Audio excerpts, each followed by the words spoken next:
Alléluia. Quelqu'un donne un bon amen. Quelqu'un donne un bon amen.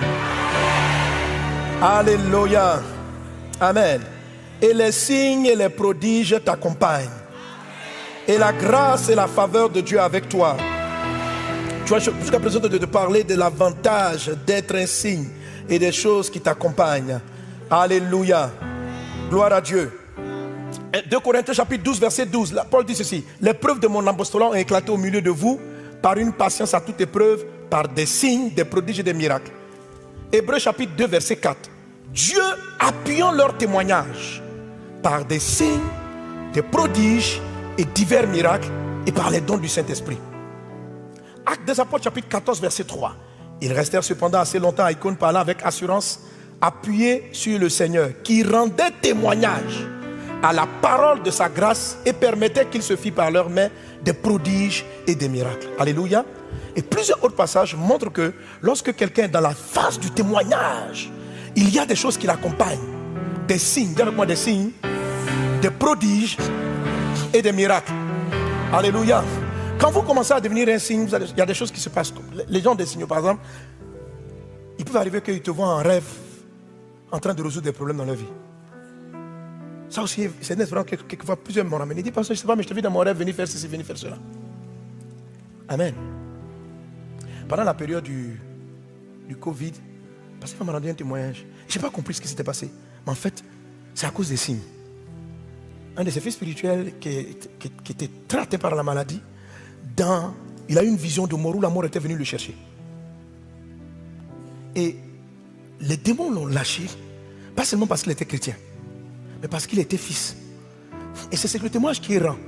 Et quand il est venu, moi, au début je dis non, mais c'est quel rêve ça? C'est quelle vision? C'est parce qu'il est avec toi. J'ai dit, je suis avec tous mes enfants. Mais tout le monde n'est pas accompagné de signes. Parce que tout le monde n'est pas encore témoin. Les gens sont des chrétiens, mais ils ne sont pas des témoins. Les disciples prêchaient déjà l'évangile. Ils les avaient envoyés 2 à 2. Mais ils n'étaient pas encore devenus des témoins. Et quand quelqu'un devient témoin, les signes l'accompagnent. Il y a des signes, c'est-à-dire les gens qui sont autour de toi, ils ont des signaux. Il y a des choses mystérieuses qui se passent dans l'atmosphère. Lorsqu'on allait crucifier Jésus, la femme de Pilate a dit, pendant mon sommeil, elle dit, je n'ai pas bien dormi. Elle dit, cet homme-là, vraiment, ne le combat pas. Éloigne-toi de cette histoire. C'est ça qu'on appelle des signaux. Que les signes t'accompagnent. Est-ce que tu sais que ça va t'arriver? C'est pour ça que Dieu t'a appelé ici. C'est pourquoi tu as cette sainte convocation. Amen. Alléluia. Gloire à Dieu. Lorsqu'un pasteur, un homme de Dieu atteint un signe, n'oubliez pas Ésaïe 8, 18. Ses fils sont appelés des signes. Et si vous êtes bercé par l'enseignement, vous l'écoutez, c'est-à-dire que vous devez fonctionner dans la même dimension. Les apôtres sont devenus des signes pour Israël. Jean-Baptiste était un signe. Sois un signe au nom de Jésus. Alors les signes, ce sont les signalements. Maintenant il dit des prodiges. Avec moi des prodiges. Tu seras accompagné par des prodiges. Prodige, ça veut dire grande accélération des choses. Amen. Le prodige est différent de miracle.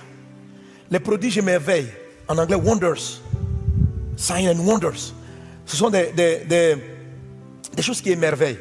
Vous voyez, lorsqu'on voit un enfant qui, par exemple, a 7 ans, à 3 ans, un enfant de 3 ans qui parle 10 langues, on dit waouh, c'est un prodige. Voilà, c'est un prodige. Le prodige, c'est quelque chose qui est possible le prodige, en fait, c'est quelque chose qui, dans un laps de temps, n'est pas possible. C'est pas possible qu'on le réalise. Mais un enfant qui arrive à résoudre des problèmes que les adultes doivent résoudre, on dit qu'il est un prodige. C'est comme si tout a été accéléré pour lui donner d'acquérir en très peu de temps ce que plusieurs prennent des années pour faire. Donc, c'est différent du miracle. Le miracle, c'est le surnaturel. Le prodige, c'est du naturel, mais c'est une accélération, un condensé d'événements qui vont très vite. Et les disciples, les témoins sont accompagnés de prodiges. C'est-à-dire, ils réalisent ce que certains auraient pris 10 ans, ils réalisent en 1 année. Quand tu rentres dans cette dimension de témoin, les prodiges vont t'accompagner. Oui. Il y a certains que Dieu prendra comme des témoins dans l'immobilier. C'est-à-dire que, écoutez, alléluia, Dieu va rendre de toi des témoins. Pourquoi il va faire de toi un témoin? C'est ça avec quoi on s'en va. Tu commences dans l'immobilier. Pourquoi l'immobilier? Vous savez, bon, j'ai un de mes livres que il faut me l'abonner, les 12 portes d'influence. Amen. Un de mes ouvrages où j'en parle. Pour que nous puissions témoigner à toutes les sphères, il faut que nous ayons des témoignages dans toutes les sphères. Ok? Les gens ne sont pas forcément...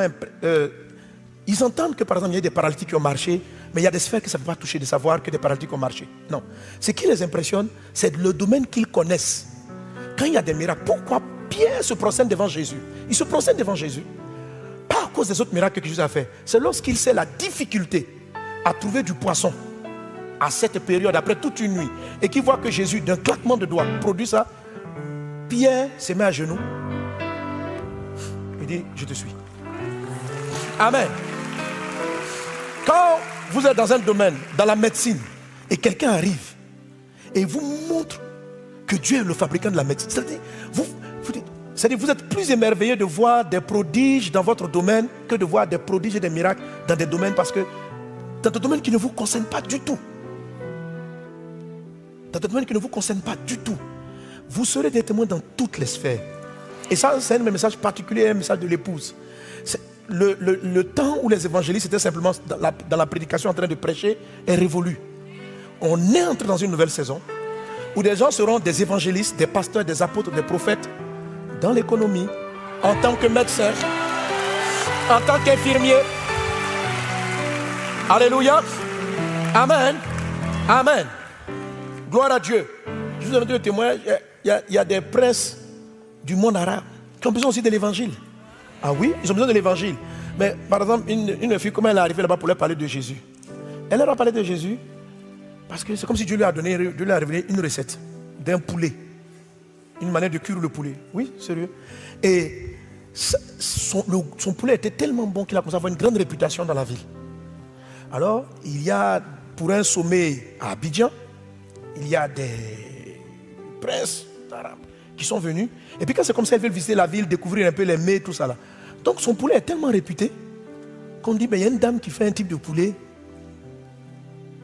Il faut que vous le testiez. Donc ils les achètent. On amène ça au monsieur dans sa résidence. Quand il tout ça, il dit non, c'est pas incroyable. C'est pas incroyable. Lui, il lui faut le poulet. Tu rentres tous en ce jour, il en mange. Mais quand il part, il retourne, je ne sais plus si c'était l'Arabie ou Qatar, quel pays. Quand il repart, un jour, ils font une fête. Je crois que le prince même de là-bas fait une fête. Il dit, je t'assure, j'ai goûté quelque chose à Abidjan. Il faut que ça vienne ici.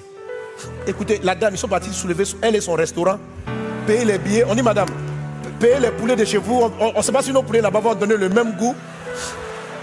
Ces serveuses, tout le restaurant a été pris, avion privé, pour venir participer. Amen.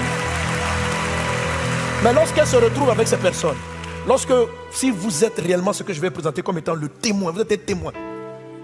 Comme Daniel, c'est-à-dire des gens, des personnes, vous arrivez et puis on te demande, mais d'où tires-tu une telle compétence?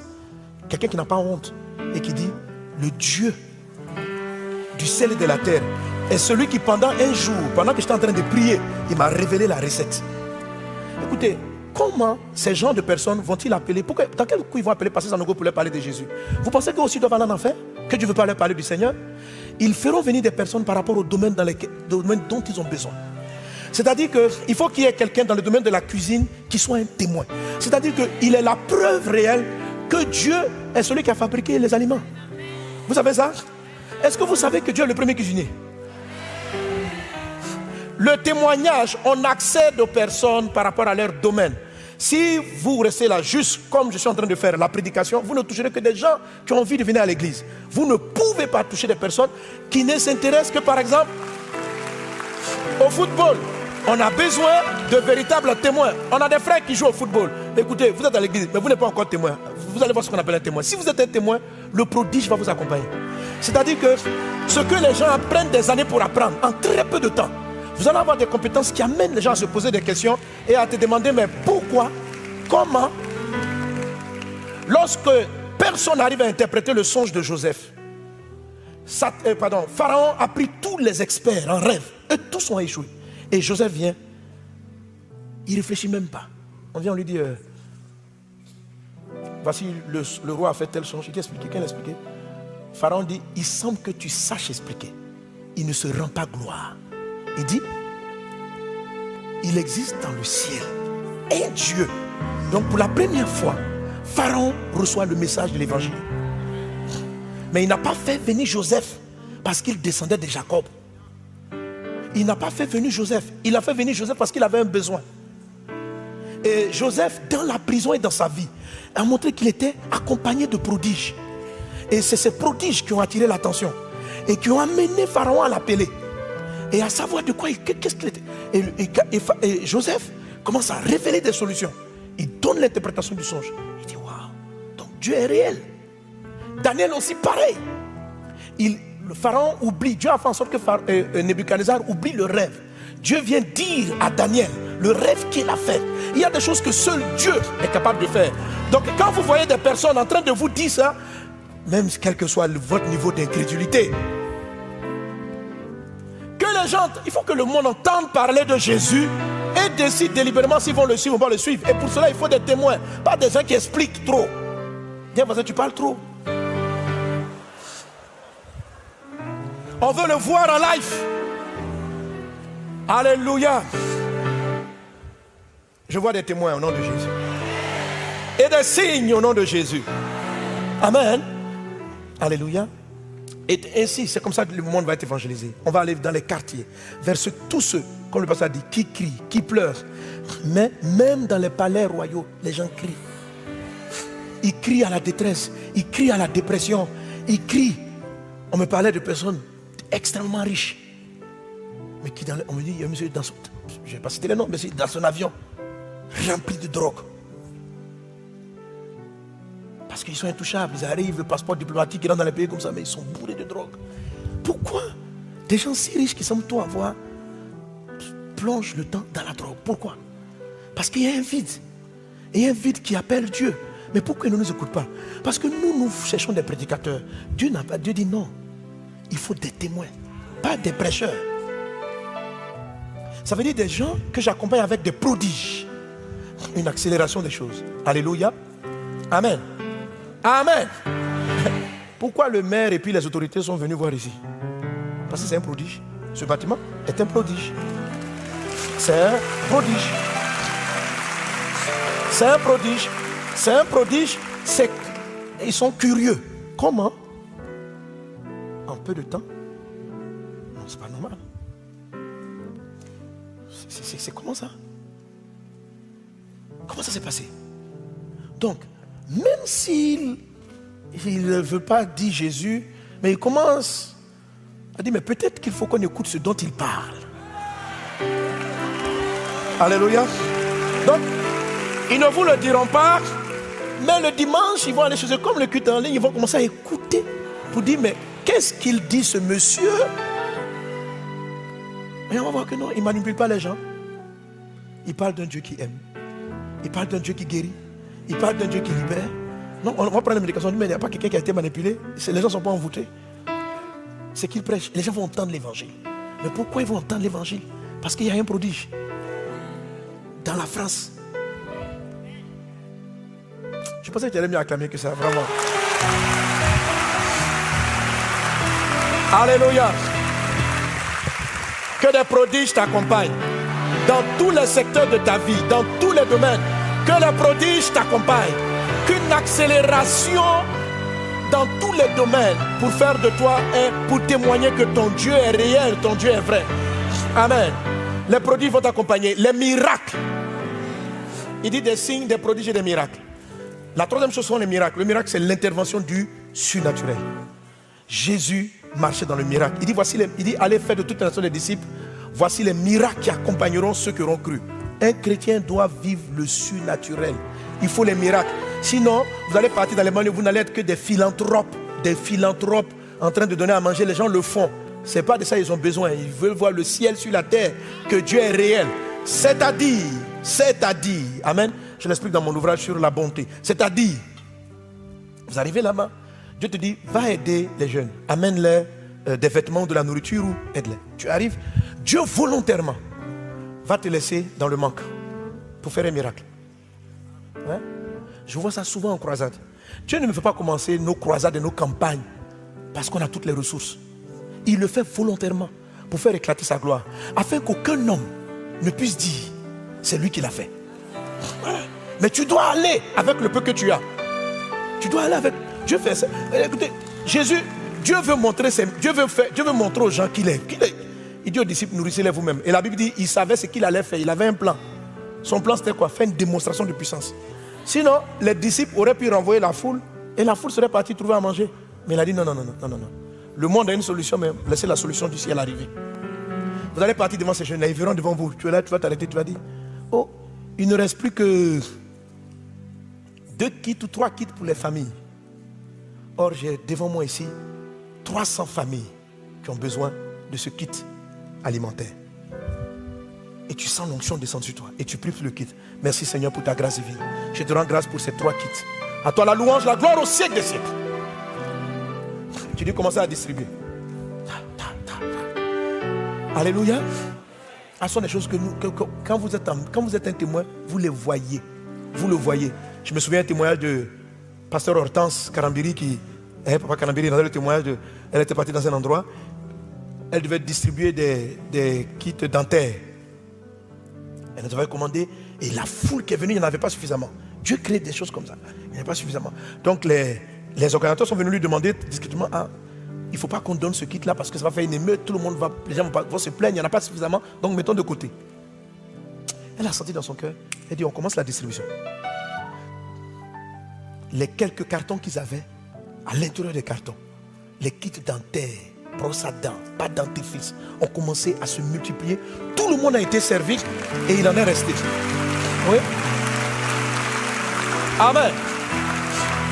Mais lorsqu'on n'est pas rentré dans la dimension de témoin, on ne raisonne pas comme ça. C'est-à-dire, les gens ne vont pas aller aider parce qu'ils n'ont pas assez d'argent. Les gens ne vont pas aller évangéliser, ils ne vont pas bénir la ville. On ne va pas aider la ville parce qu'on a envie d'aller de manière naturelle. On va aller chercher un groupe d'abord qui va nous soutenir, qui va nous financer. On va le prendre. Et c'est tellement dans une logique humaine, naturelle, que ça ne va pas attirer les hommes vers Dieu. Ça va les attirer encore vers d'autres mains.